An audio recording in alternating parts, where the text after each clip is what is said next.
Good morning class. मैं शिल्पी शर्मा स्वागत करती हूँ कृष्णा एकेडमी के इस यूट्यूब चैनल पर। आज हम पढ़ने जा रहे हैं कुछ और रोचक तथ्य जिन्हें हम जो है कवर करेंगे जनवरी से अप्रैल तक की करंट जीके में से। सबसे पहला क्वेश्चन आपकी स्क्रीन पर यह है, 18 मई 2020 को राज्य सरकार ने नवजात बालिकाओं को किस प्रकार के किट वितरण का सुझाव या जो है दिया है। तो बेटा इसका शुभारंभ किया है, सुझाव नहीं दिया है, शुभारंभ किया है। तो ऑप्शन है प्रियदर्शिनी बालिका किट, प्रियदर्शिनी छात्रा किट, प्रियदर्शिनी बेबी किट। तो इसका जो आंसर है वो है प्रियदर्शिनी बेबी किट।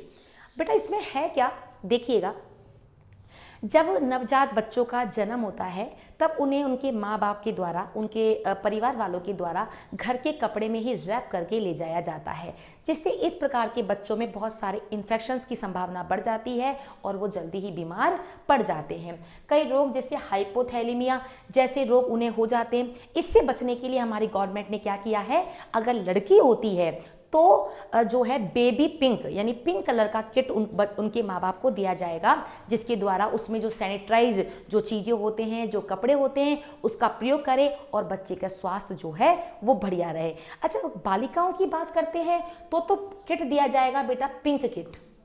कैसा किट दिया जाएगा?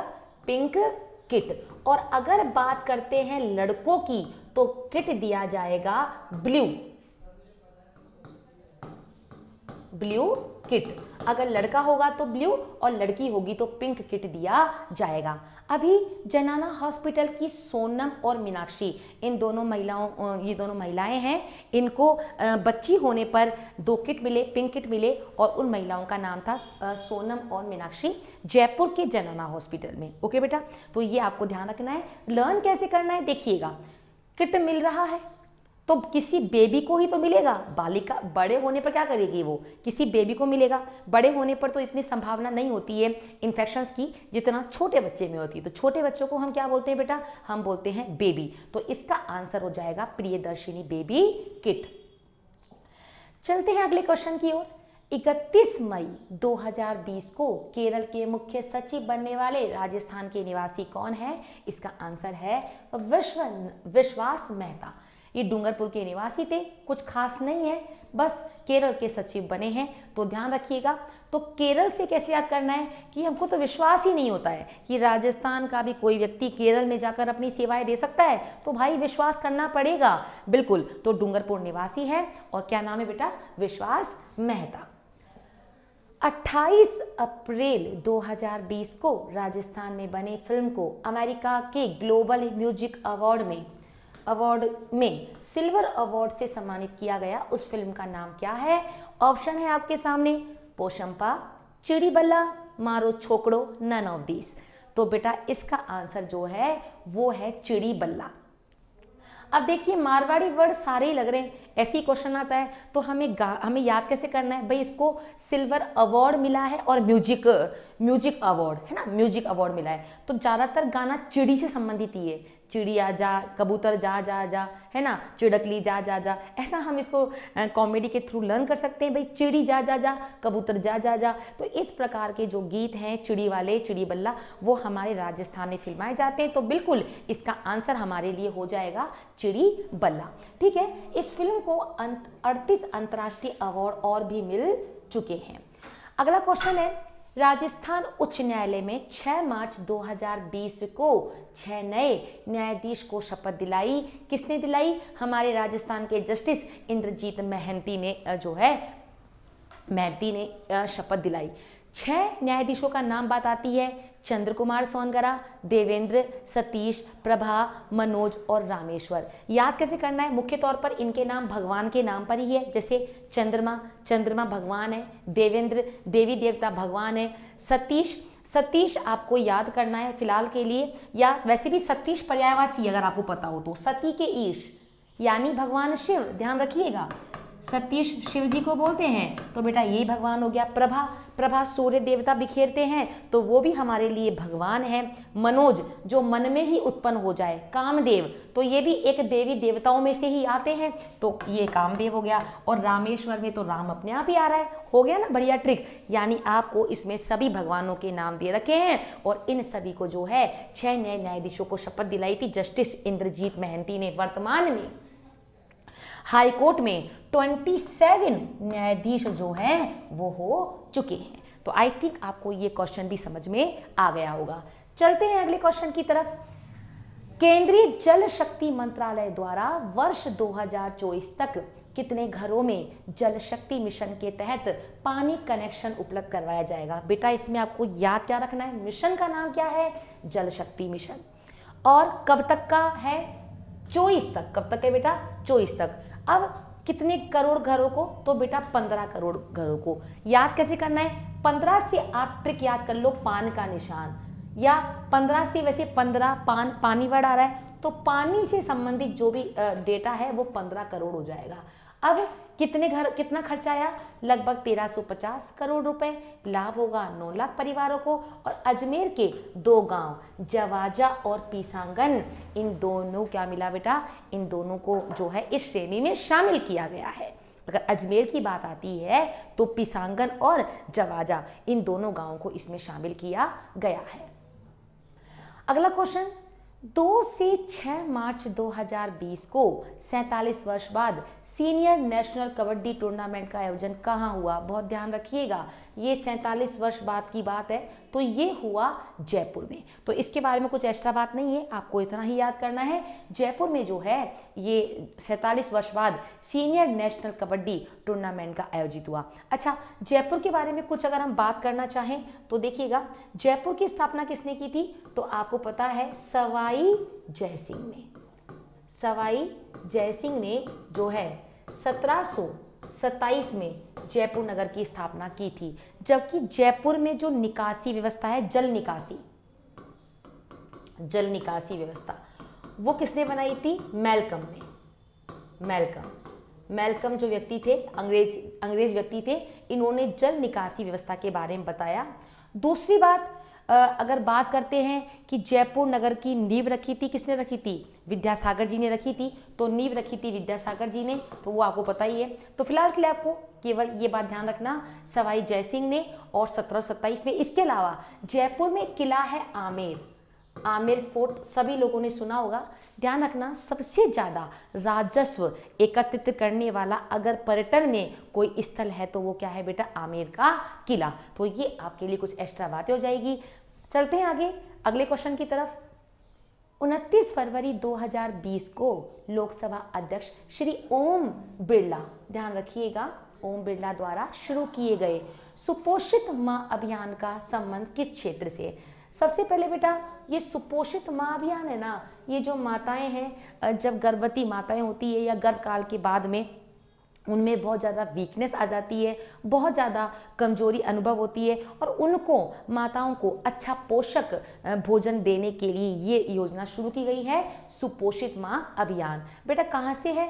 तो आपको देखो याद कैसे करना है। अब अगर माँ को, मान लो ये माँ है और इस माँ को हमको अच्छे से पोषण देना है, इस माँ को हमें जो है अच्छे से क्या देना है बेटा? पोषण देना है। तो पोषण देना है तो हमने जो है ना, इसके हाथ में क्या रख देनी है? इसके हाथ में रख देनी है बूंदी, कि तू बूंदी खा ले। भाई खाना खिलाएंगे ना, तो इनमें खाने वाला आइटम कहाँ से आ रहा है? भाई बूंदी में आ रहा है। भाई सुपोषण, पोषण कब मिलेगा? माँ से कहा माँ आप बूंदी खा लो, तो बूंदी से हमारा हो जाएगा बूंदी और कोटा कचौरी और बूंदी खिलाकर हमने माँ को पोषक पदार्थ दिए, तो इससे हमारा आंसर क्या हो जाएगा? कोटा बूंदी। और सुपोषित माँ अभियान किस जिले से प्रारंभ हुआ है, कहाँ चल रहा है? कोटा और बूंदी में।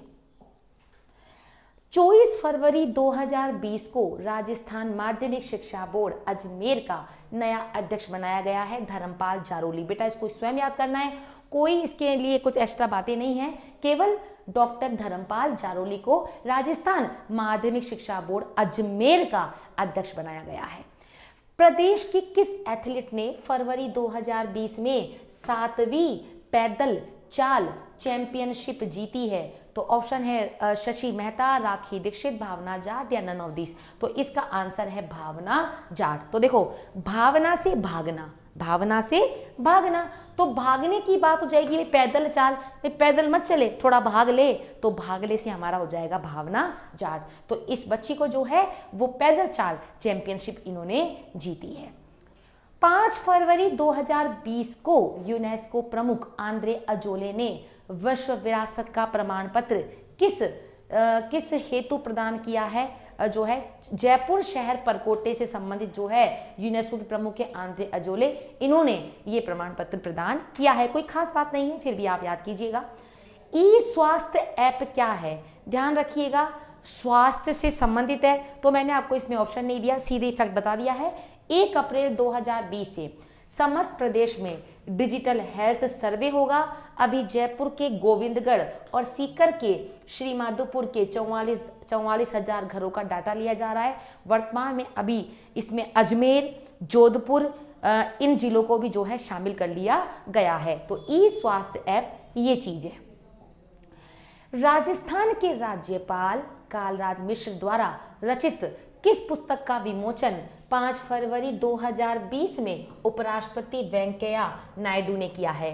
तो देखिएगा, हम सब पढ़ते हैं लेकिन हमें राजस्थान का भी ध्यान रखना है। राजस्थान के राज्यपाल कालराज मिश्र ने जो पुस्तक लिखी है, ऑप्शन है नई सोच, भारत में उद्यमिता, स्टेट वाइल्ड लाइफ या नन ऑफ दिस। तो ध्यान रखिएगा, अभी कालराज मिश्र ने लिखी है भारत के लिए उद्यमिता। भारत में बेरोजगारों के लिए किस प्रकार रोजगार दिलाया जाए, किस प्रकार रोजगार के अवसर बढ़ाए जाएं, इस क्षेत्र में अगर बात की गई है तो वो है बेटा भारत में उद्यमिता मंत्रालय में, उद्यमिता के क्षेत्र में ये किताब है, इस बुक का नाम है। और इसका विमोचन किसने किया है? उपराष्ट्रपति वेंकैया नायडू ने। याद कैसे करते हो? वेंकैया नायडू, नायडू मतलब लाडू। अगर हम उद्योग लगाएंगे तो हम बांटेंगे लाडू, और उद्योग लगाने पर काला काला धुआं तो निकलता ही है। तो उद्योगों से, जैसे मान लीजिए ये हमने कोई इंडस्ट्रीज लगाई, अब इस इंडस्ट्रीज में हमने क्या बनाया, इस इंडस्ट्रीज में अगर क्या निकल रहा है, काला काला धुआं तो निकल ही रहा है। तो काला काला धुआं से तो क्या हो जाएगा? कालराज मिश्र, और तो कालराज मिश्र की तो हो जाएगी ये उद्यमिता वाला बुक। और जब ये कार्य हो जाएगा, यानी हम कोई फैक्ट्री लगा लेंगे, तो फिर हम बांटेंगे मोटे मोटे लाडू, देसी घी के मोटे मोटे लाडू। तो इससे हमारा जो है वो आंसर हो जाएगा लाडू मतलब वेंकैया नायडू। तो इस ट्रिक से आपको एग्जाम में कोई एक्स्ट्रा एफर्ट नहीं लगाने पड़ेंगे लर्न करने में। आज का जो हमारा क्वेश्चन है, स्पेशल क्वेश्चन में मैगीनॉट रेखा थी, किसकी रेखा थी बताना है, बहुत ही इंपॉर्टेंट है। आपने रेड क्लिफ रेखा सुनी होगी, डुरंड रेखा सुनी होगी, मैकमोहन रेखा सुनी होगी। मेरे हिसाब से इसका आंसर बहुत ही कम बच्चे दे पाएंगे, जिसको आता है हैंड टू हैंड। अब नेट से देखकर तो खैर हर चीज मिली जाएगी, लेकिन आप खुद देखिएगा क्या आपको इसका आंसर आता है।